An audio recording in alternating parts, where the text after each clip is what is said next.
बोलो जयकारा बोल मेरे श्री गुरु महाराज की जय। श्री सतगुरुदेव भगवान की जय। गुरुमुखो, आज का सत्संग एक सत्संगी परिवार का है, जिन्हें एक पूर्ण संत महात्मा से नाम की बख्शीश हुई और उन्हें पूर्ण संत महात्मा की शरण मिली हुई थी। लेकिन उस परिवार में जो उस बीवी का पति था, उसने नाम लेने के बाद शराब का सेवन करना शुरू कर दिया। इसके पीछे का कारण यह था कि उसकी संगत शराबियों की हो गई थी। तो जैसे कि फरमाया जाता है कि जैसी हमारी संगत होगी वैसा ही प्रभाव हम पर पड़ेगा। अगर हमने शराबियों की संगत की है तो हम शराब पीने लग जाएंगे, हमें शराब पीने की आदत लग जाएगी। अगर हमने चोरी करने वालों की संगत की है तो हमें चोरी करने की आदत पड़ जाएगी। जैसे हम संगत करते हैं वैसा ही हमारे ऊपर प्रभाव पड़ता है, वैसे ही कार्य हम करने लग जाते हैं। क्योंकि मन बहुत जल्दी प्रभाव लेता है, इसके ऊपर किसी चीज़ का प्रभाव बहुत ही जल्दी पड़ जाता है। इसलिए तो कहा जाता है कि भाई नाम अभ्यासियों की संगत करो, अच्छे लोगों की संगत करो जो आपको एक सही मार्गदर्शन दे, आपको एक अच्छा माहौल दे, एक अच्छा मार्गदर्शन दे सके। क्योंकि मन पर पड़ने वाले प्रभाव ही हमारे कर्मों में तब्दील हो जाते हैं, हमारी करने में तब्दील हो जाते हैं। इसलिए तो अक्सर फरमाया जाता है कि हमें अच्छा देखना चाहिए, अच्छा ही सुनना चाहिए और मन के ऊपर किसी तरह का गलत प्रभाव नहीं पड़ने देना चाहिए। क्योंकि मन हमारा बहुत ही चंचल है।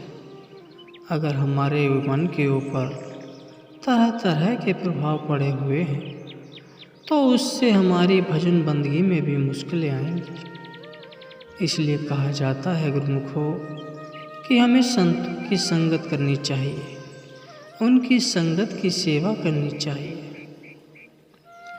ताकि हमारा मन मालिक की तरफ लग सके, मालिक की भजन बंदगी की तरफ लग सके।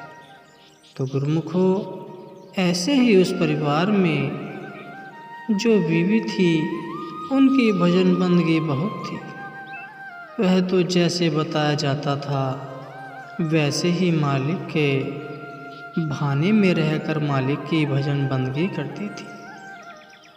और उन दोनों को इकट्ठे नाम मिला था। लेकिन उनका जो पति था उसने शराब का सेवन करना शुरू कर दिया, जिससे कि वह परेशान रहने लगी। क्योंकि गुरुमुखों, अगर कोई जीव नाम लेने के बाद ऐसी चीज़ों का सेवन करना शुरू कर दे तो उसे उसका दोगुना हिसाब देना पड़ता है। क्योंकि जैसे कि फरमाया जाता है कि एक तो वह जीव है जिन्हें मालिक की कोई खबर नहीं, मालिक के नाम की कोई खबर नहीं, और वह ऐसी चीज़ों का सेवन करते हैं। उन्हें तो माफ़ी मिल सकती है क्योंकि उन्हें मालिक के नाम की कोई खबर नहीं और ना ही उन्हें नाम मिला हुआ है।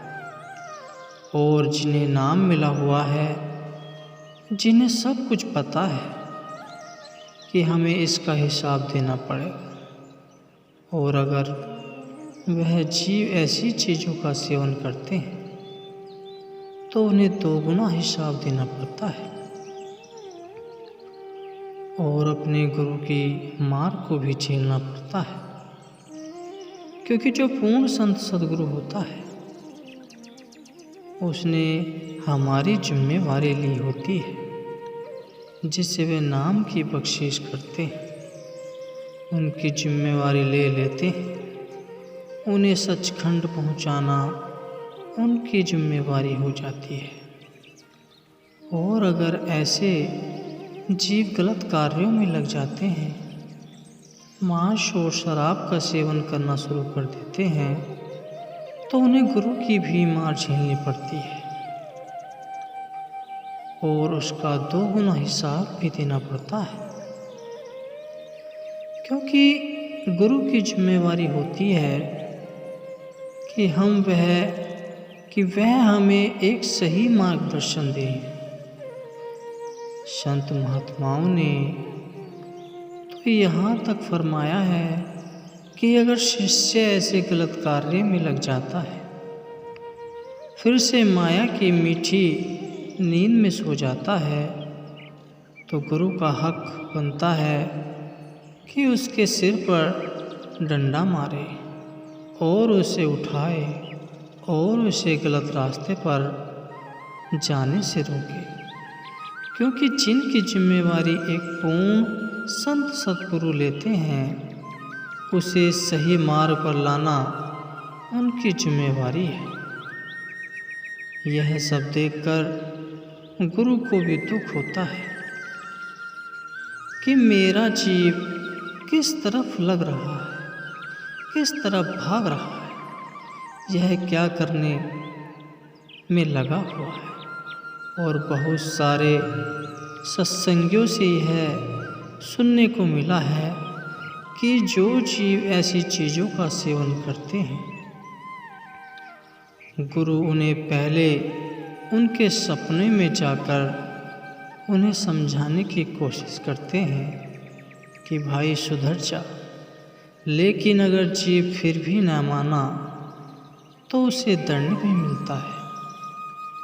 तो ऐसे ही गुरुमुखो, जब भी उस सत्संगी परिवार की बीवी अपने गुरु के पास जाती तो अक्सर उनके पास जाकर अरदास करती कि मेरे पति को बख्श दे, उनकी संभाल करे, वह गलत रास्ते पर चल गए हैं। तो यह बात सुनकर वह अक्सर कह देते कि कोई बात नहीं, मालिक सब देख रहा है। तो उन्होंने बहुत समझाने की कोशिश की, लेकिन वह नहीं माना। उसकी यह आदत और बढ़ती गई, जिसकी वजह से मोहल्ले वाले भी परेशान रहने लगे। इसी बात को लेकर वह भी परेशान हो गई और चिंता में पड़ गई कि लोग क्या कहेंगे। एक तरफ तो हमने एक पूर्ण संत सद्गुरु की शरण ली हुई है और मेरे पति ऐसे कार्य करते हैं।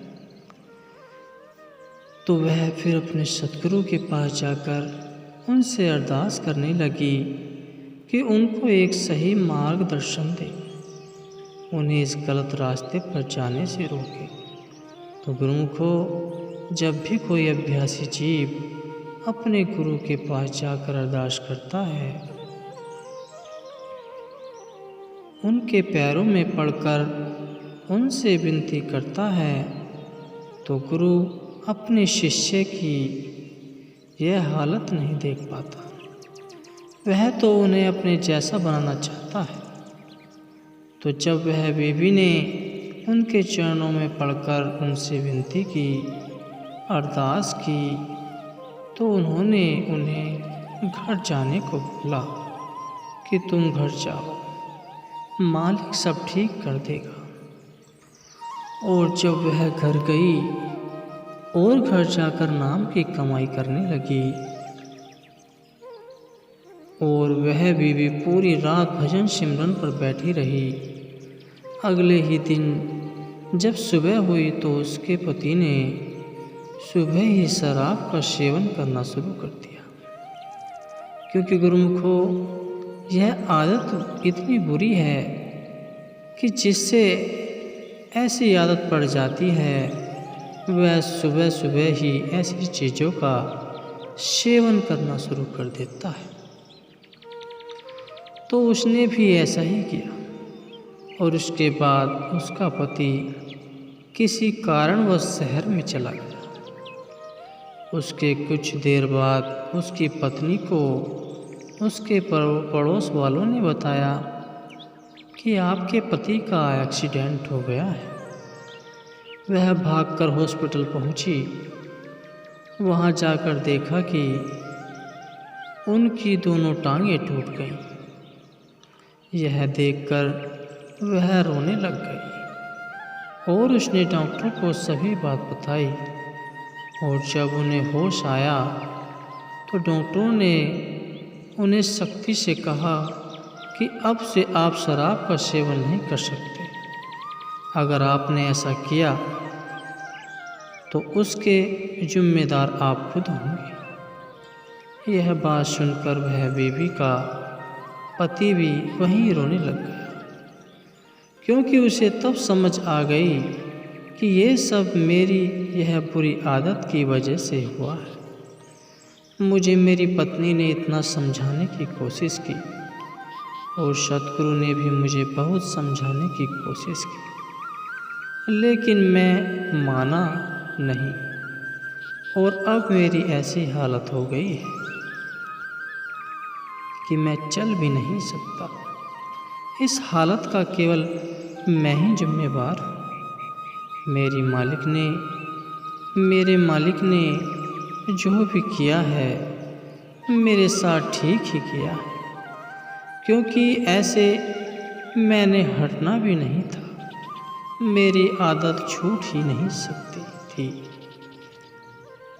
अब मेरे मालिक ने मुझे बिस्तर पे बिठा दिया है ताकि मैं उनके नाम की कमाई कर सकूं, उसकी भजन बंदगी कर सकूं। गुरुमुखो ऐसा उस सत्संगी जीव के साथ हुआ।